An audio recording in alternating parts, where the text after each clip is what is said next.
Olá, meus queridos alunos, como estão vocês? Bem-vindos novamente à disciplina de Gestão Financeira. Antes de começar a aula de hoje, eu gostaria de lembrar vocês que é muito importante para que vocês entendam bem a matéria, que acompanhem todo o material que está lá no AVA para vocês.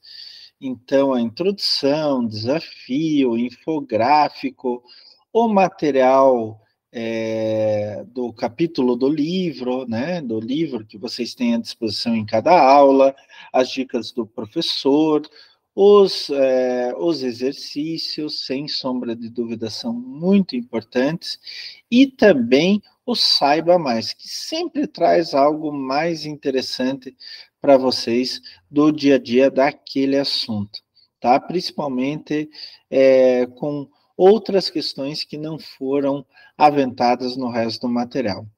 Vocês têm a oportunidade também de interagir com o professor Klaus aqui através da nossa live, né?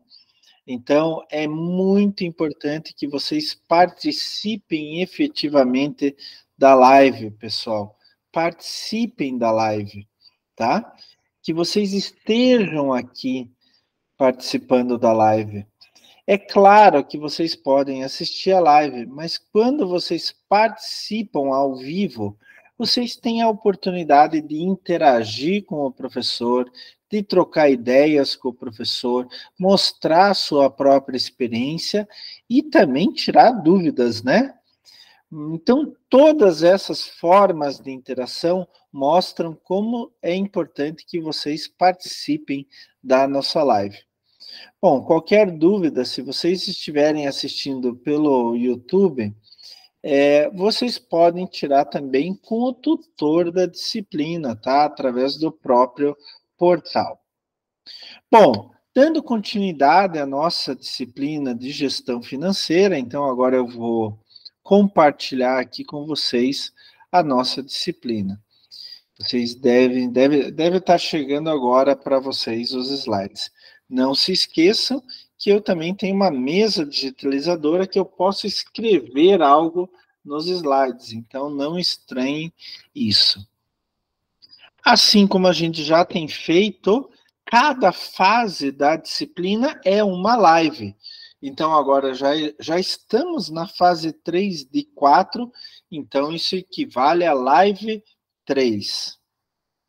Vamos lá, a live 3 ela é formada por diferentes aulas. A primeira aula, que é a nossa aula 11, é a visão integradora das demonstrações contábeis. É muito importante, deixa eu pegar aqui minha caneta, vou pegar o marca... Opa, voltou aqui sem querer.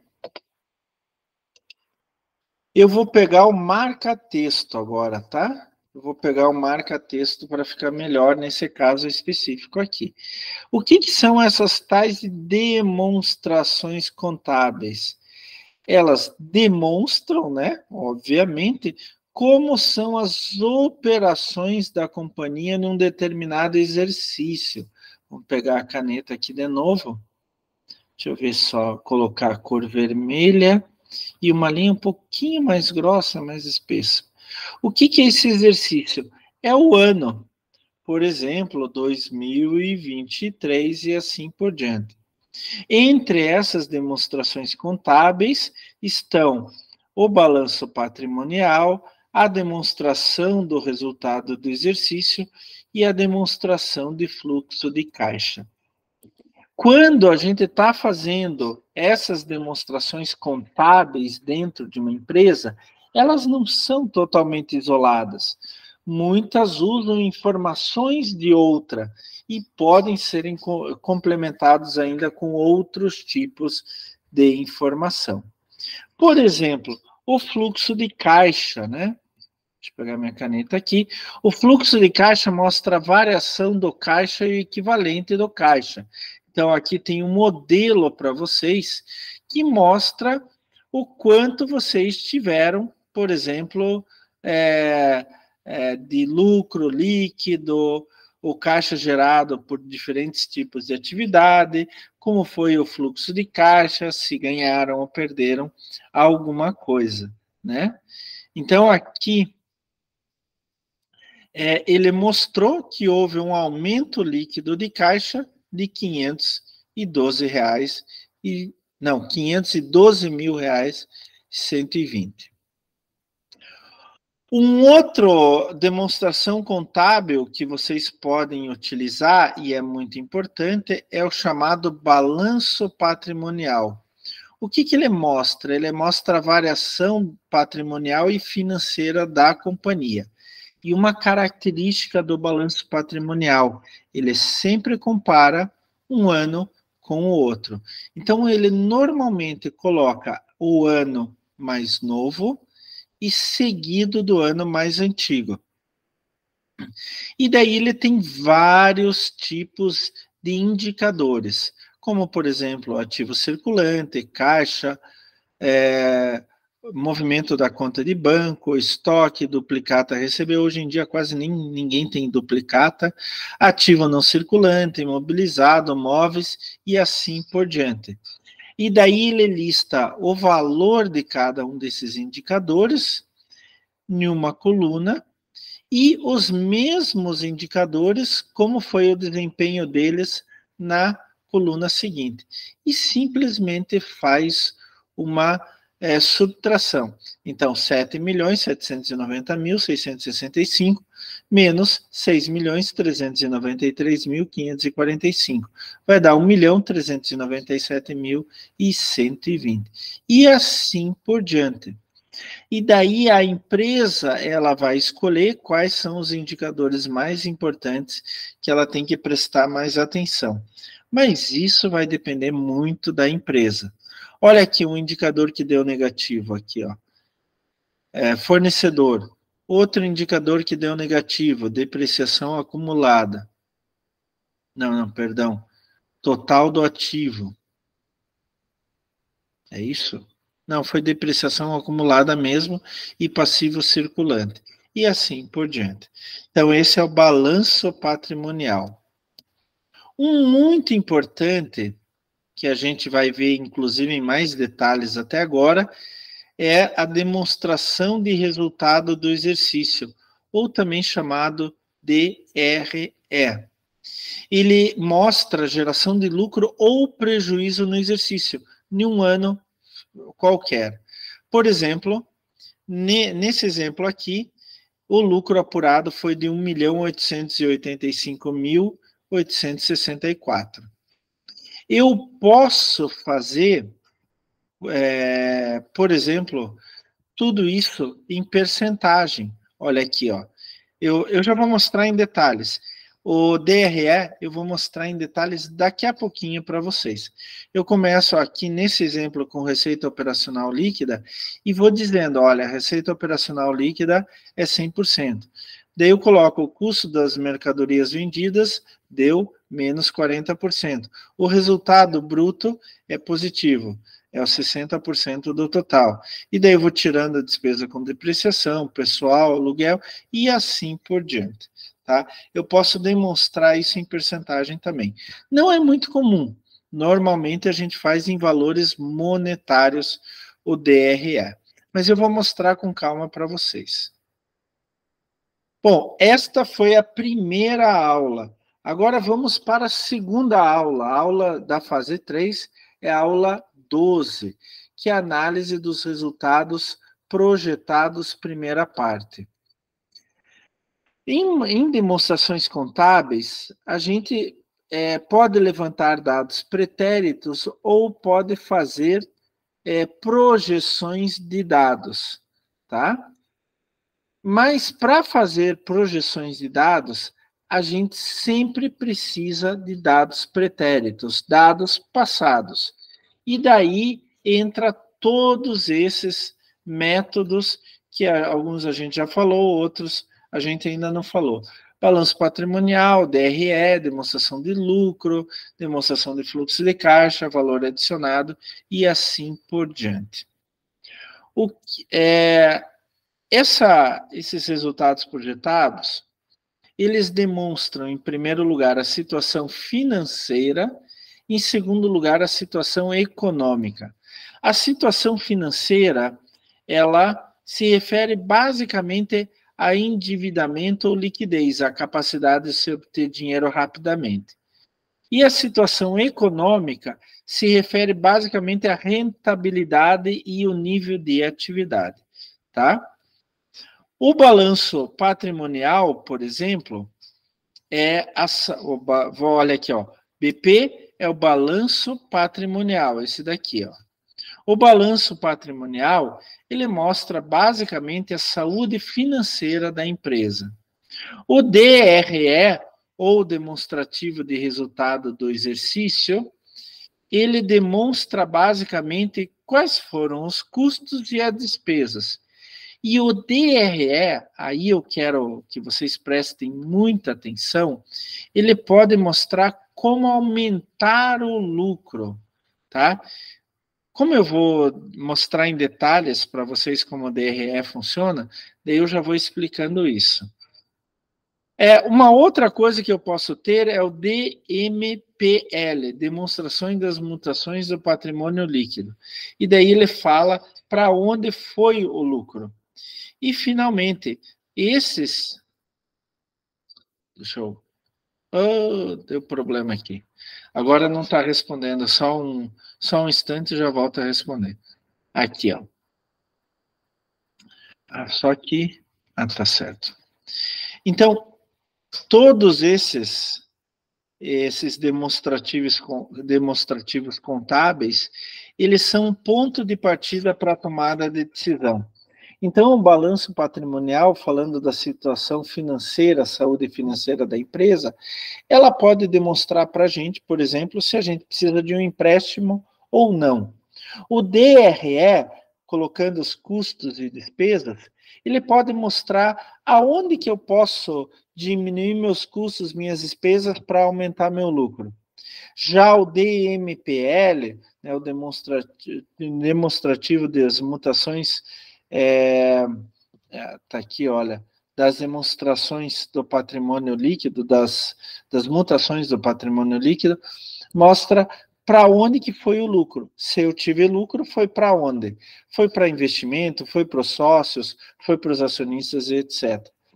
A partir desses 3 demonstrativos básicos, eu posso começar a tomar decisões. Como eu falei para vocês, o balanço patrimonial, eu posso ver se eu preciso de um financiamento, de um empréstimo. O DRE, demonstrativo de resultado do exercício, me mostra aonde que eu gastei mais. E assim, como eu posso fazer para aumentar meu lucro. Já o DMPL, demonstração das mutações do patrimônio líquido, mostra para onde foi meu lucro. Será que eu posso mudar o caminho para onde vai meu lucro?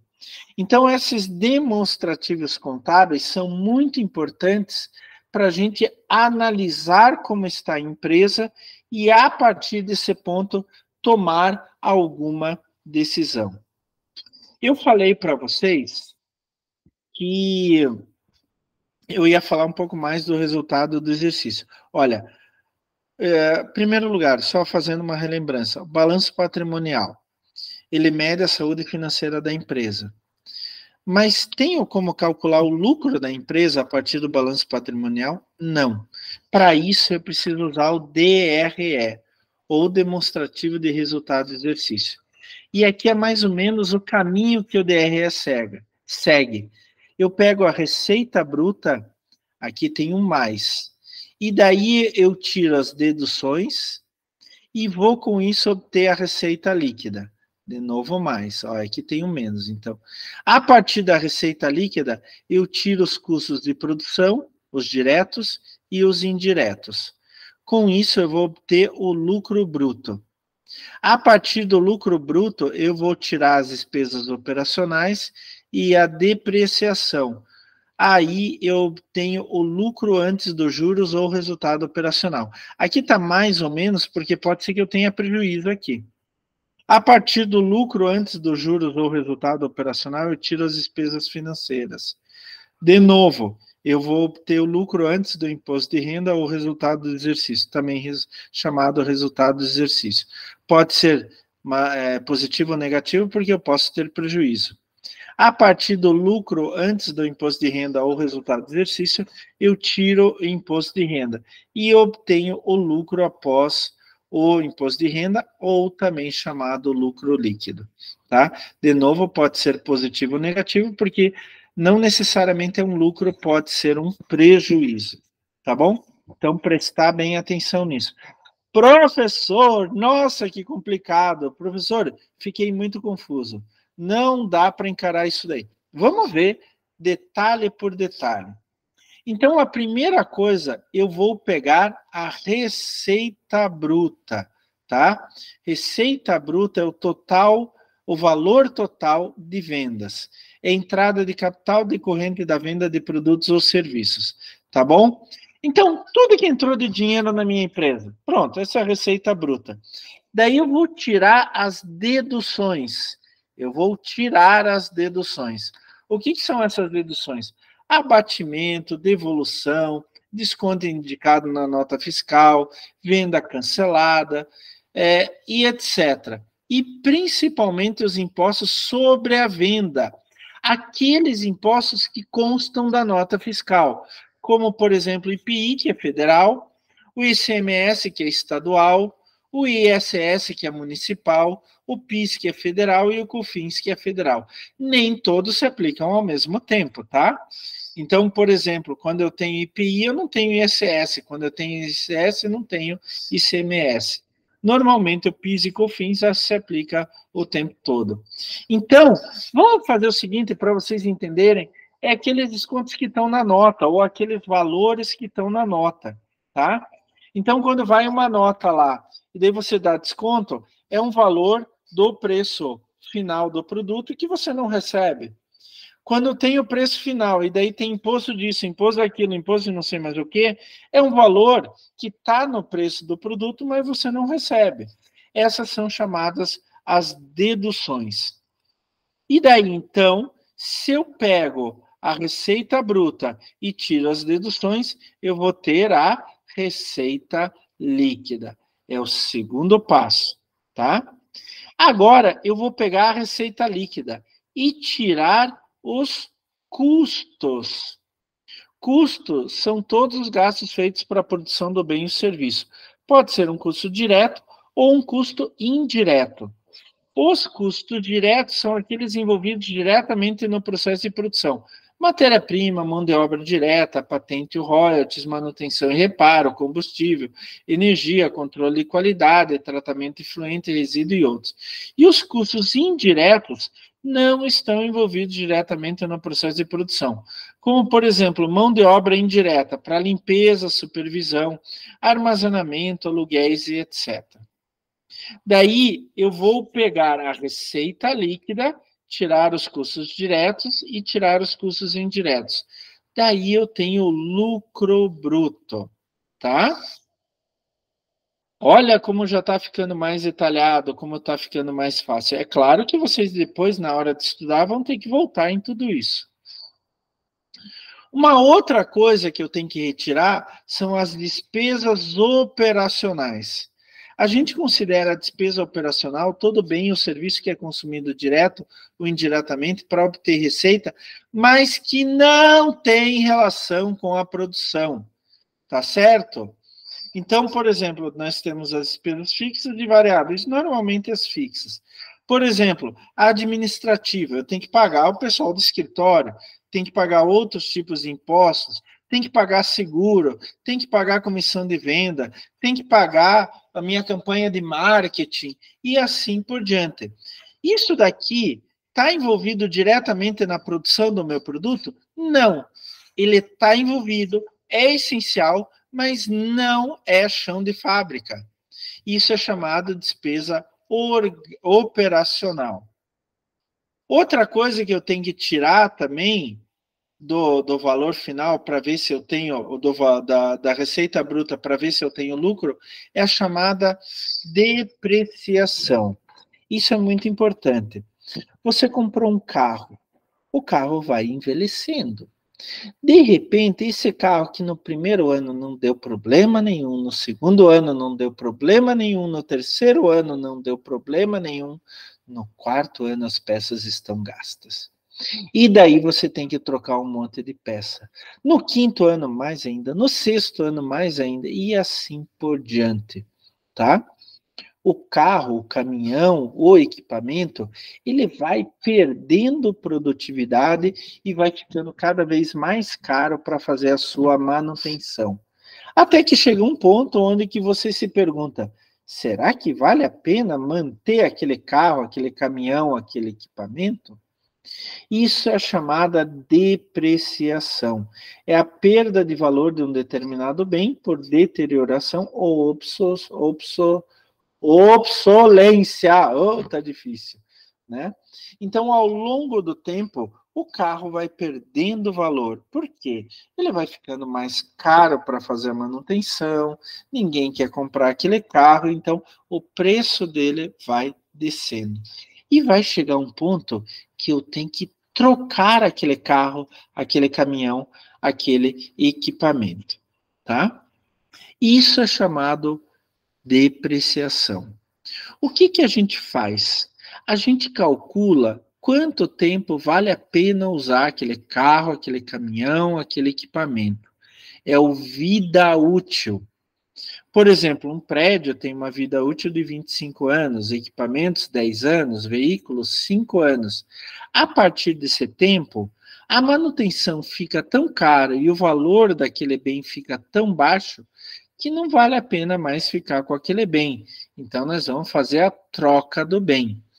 Só que a gente tem que prever dinheiro para poder comprar um novo bem. Então, da onde que a gente vai tirar dinheiro? Do nosso lucro, da nossa receita. E cada ano eu vou guardar um tanto. Isso que a gente chama de perda de valor linear. A cada ano é descontado o mesmo percentual sobre o valor de compra. Digamos que meu caminhão custe 100 mil reais. E ele tem uma vida útil de 5 anos. Eu tenho que dividir esses 100 mil reais por ano, por 5 anos, e vou obter 20 mil reais por ano. Então, todo ano eu tiro 20 mil reais da minha receita bruta e guardo aquele dinheiro. Em 5 anos, eu tenho valor para comprar um novo caminhão, tá? É assim que funciona a depreciação. É lógico, gente, que não é tão simples. A perda de valor linear é o mesmo valor por ano, mas hoje a gente trabalha com depreciação exponencial. Por quê? As maiores perdas de valor de um bem são no início de sua vida útil. Então, quando você tira um carro da concessionária, só o fato de você tirar o carro da concessionária, você já perdeu 10% da vida útil. Por mais que você tenha andado só 1 quilômetro, perdeu 10% do valor do carro, não da sua vida útil. Mesmo que você tenha andado só 1 quilômetro com o carro. Então, a gente vai pegar, olha aqui, ó, deixa eu pegar a caneta, a gente vai pegar o lucro bruto, tirar as despesas operacionais, tirar a depreciação, daí a gente obtém o lucro antes dos juros, ou também chamado resultado operacional. Outra coisa que a gente tem que tirar do nosso lucro bruto, né, são as despesas financeiras. Elas não têm nenhuma relação com o processo produtivo, né? É quando eu pego, por exemplo, um financiamento, e daí eu tenho que pagar os juros do financiamento. Estes juros de financiamento são um grande exemplo, e é o exemplo mais normal de despesas financeiras.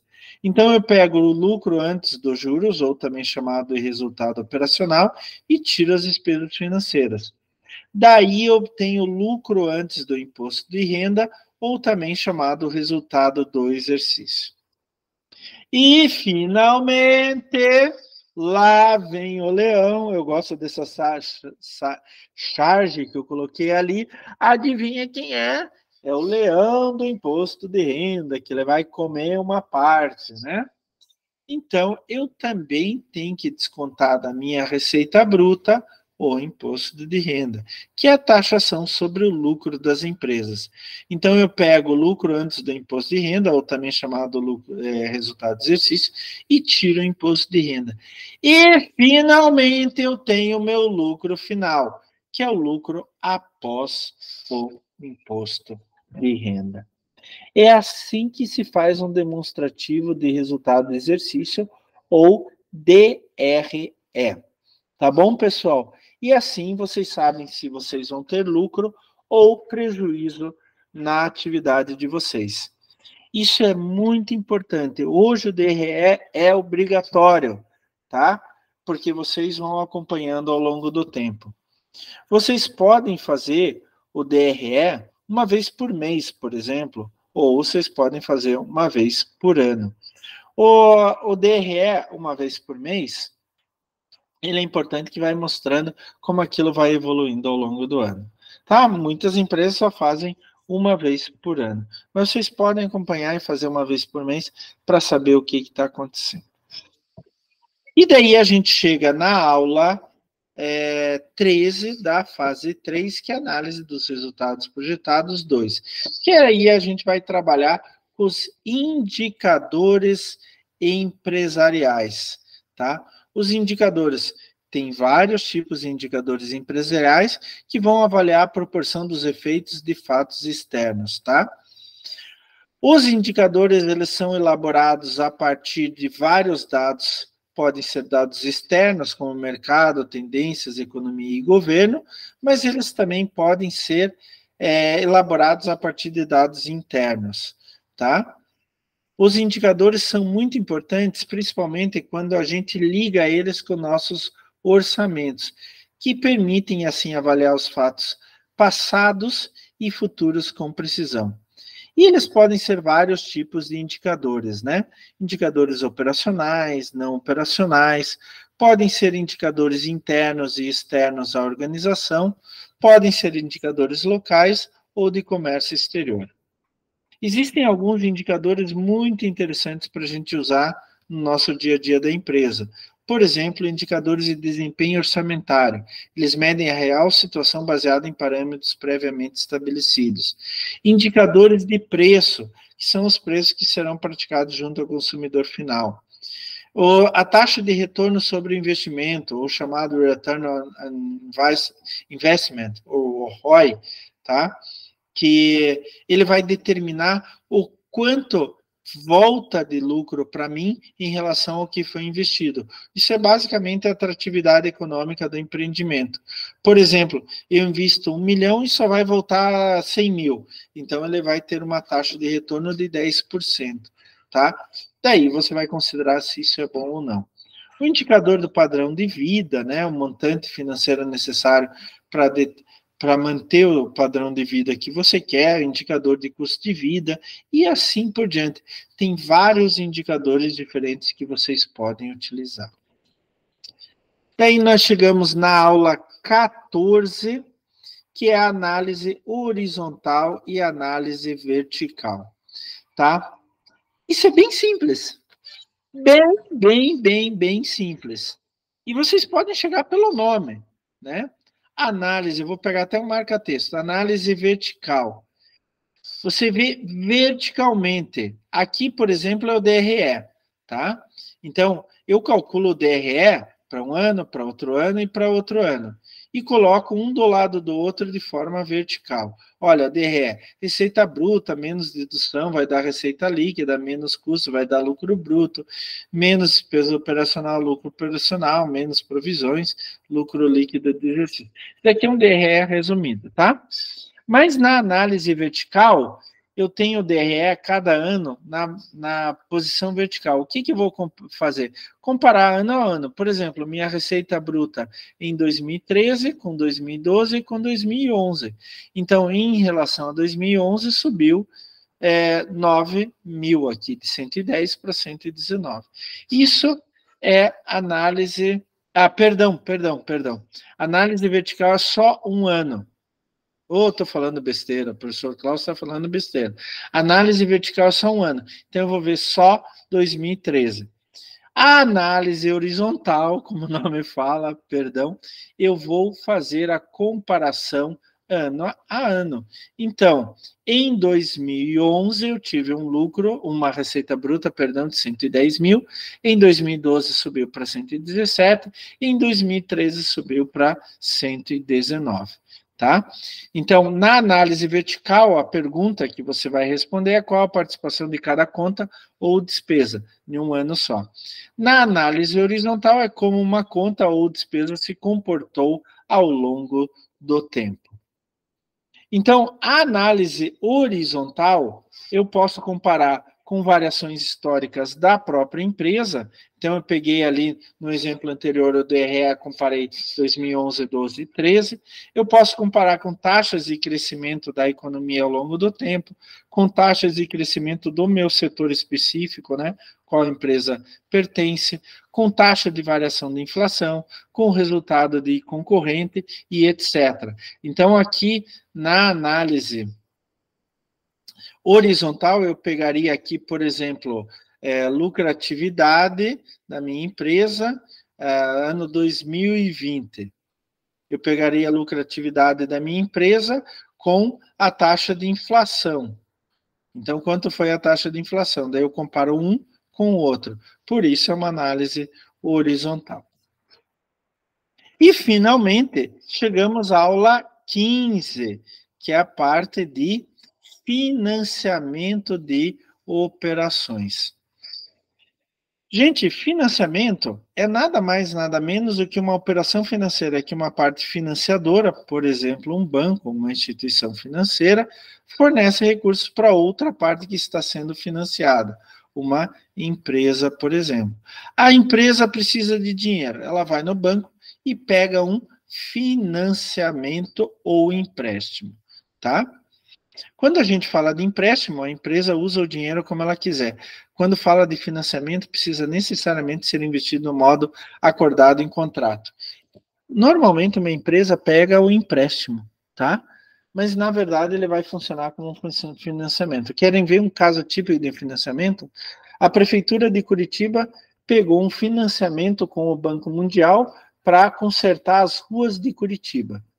Então, ela só pode usar esse dinheiro para consertar a rua de Curitiba. Se ela não consertar a rua de Curitiba, ela vai ter um problema com o Banco Mundial, tá?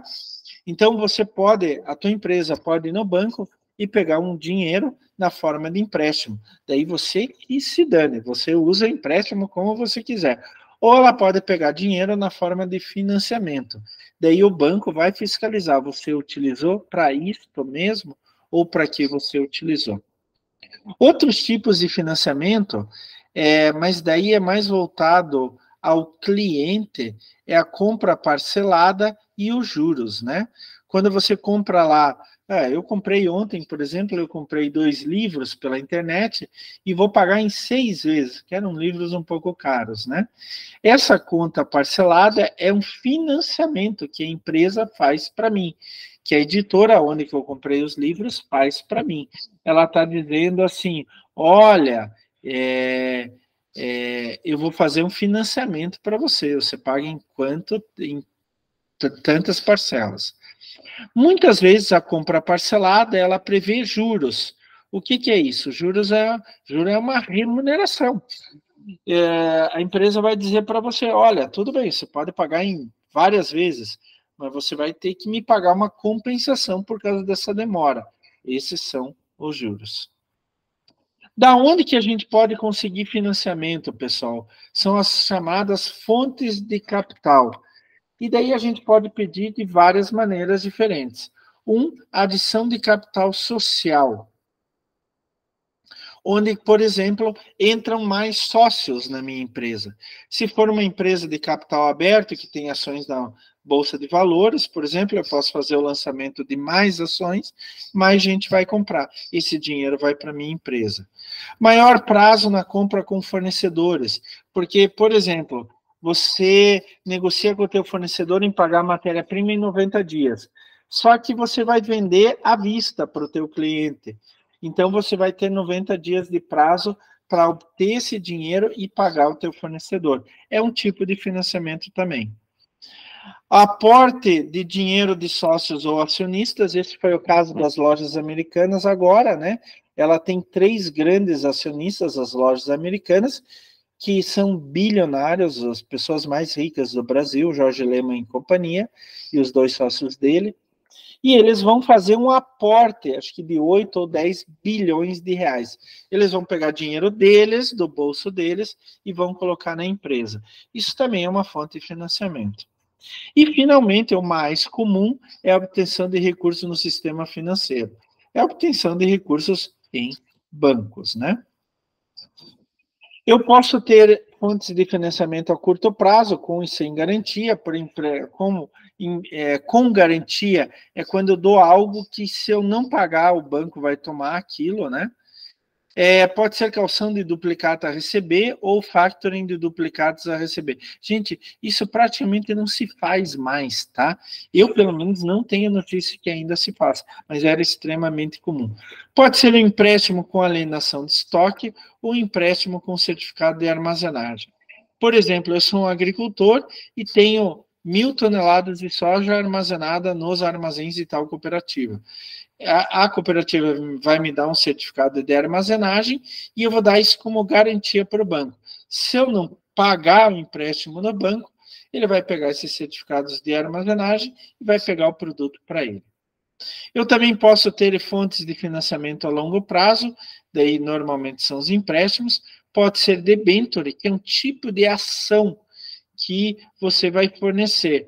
Então, é como se o meu credor, quem deu dinheiro para mim, fizesse parte ou fosse acionista da minha empresa. Só que essa debênture tem um tempo máximo que pode ser resgatado. E pode ser por ações. Daí, o meu credor, ele vira meu sócio a longo prazo. Uma coisa muito importante para obter esses financiamentos é como que a empresa é classificada quanto a boa ou má pagadora de empréstimos e financiamentos. Isso é chamado rating, tá? Rating é uma palavra de origem inglesa que classifica títulos, que indica uma classificação de títulos, tá? Então, se a empresa é uma boa pagadora, ela vai ganhar um rating alto.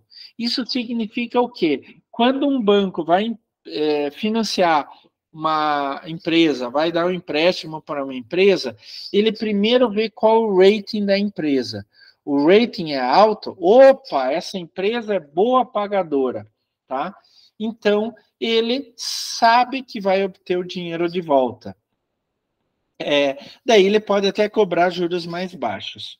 Agora, se o rating é baixo, se a classificação da empresa é baixo, o banco pode dizer assim, não, eu não vou emprestar dinheiro para você, eu não vou financiar você, tá? Ou, tudo bem, eu topo emprestar dinheiro ou financiar você, mas você vai ter que pagar juros mais altos. Por que isso? O risco do banco é muito maior, porque a empresa tem um rating baixo, significa que ela já falhou várias vezes em pagar aquele empréstimo, aquele financiamento. É mais comum a gente ver no noticiário o rating de países, tá? Então, tem até no material que vocês têm lá no AVA, tem a classificação de rating de países. O país melhor pagador é os Estados Unidos, então ele tem o rating mais alto. Um outro país, uma pessoa, uma empresa que dá dinheiro para os Estados Unidos, para o governo americano, ele tem certeza absoluta que ele vai receber de volta o pagamento de juros, a amortização da dívida e assim por diante. Já o Brasil tem um rating mais baixo. Isso significa o quê? Nem sempre ele paga certinho, nem sempre ele tem capacidade de pagar, daí vai ter que renegociar e assim por diante. Hoje a Argentina está com um rating lá no pé. Isso significa o quê? Ninguém mais vai emprestar dinheiro para a Argentina. Por quê? A economia da Argentina está muito, muito ruim e ela não tem capacidade de pagar nem os juros da dívida dela. Tá? Então, isso significa inadimplência, ela não está pagando. Então, o rating dela vai lá para baixo. O que significa na prática isso? Que bancos não vão emprestar dinheiro para a Argentina. Vai ter que ser o Fundo Monetário Internacional, o famoso FMI, ou alguma outra instituição internacional de ajuda. Os bancos comerciais não vão fornecer. Esse mesmo rating pode ser aplicado, então, a governos, tanto a nível municipal, estadual, quanto federal, e podem ser aplicados a empresas, tanto empresas só nacionais, como empresas transnacionais, né, que tem em vários países diferentes. Bom, pessoal, essa foi a nossa matéria de hoje. Espero que vocês tenham entendido. Qualquer dúvida, entre em contato com o tutor da disciplina, ele vai atender vocês. Mas eu quero reafirmar, não adianta só assistir o nosso vídeo aqui, é importante que vocês vejam todo o material que está lá no AVA, a introdução, o desafio, o infográfico, o capítulo de livro, o vídeo que tem à disposição de vocês, o Saiba Mais e principalmente fazer os exercícios, tá bom, gente? Outra coisa que é muito importante, assistir a live ao vivo do professor Klaus. Por isso que se chama live, tá, pessoal? Então, é importante que vocês estejam presentes aqui, porque assim vocês podem, de repente, contar uma experiência que vocês já passaram, ou tirar aquela dúvida que está acabando com a vida de vocês. Então, não percam a nossa próxima live, que vai ser dia 7 de junho, uma quarta-feira, às 20h30. Tá bom, pessoal? Espero vocês na próxima live. Até lá, gente. Tudo de bom para vocês.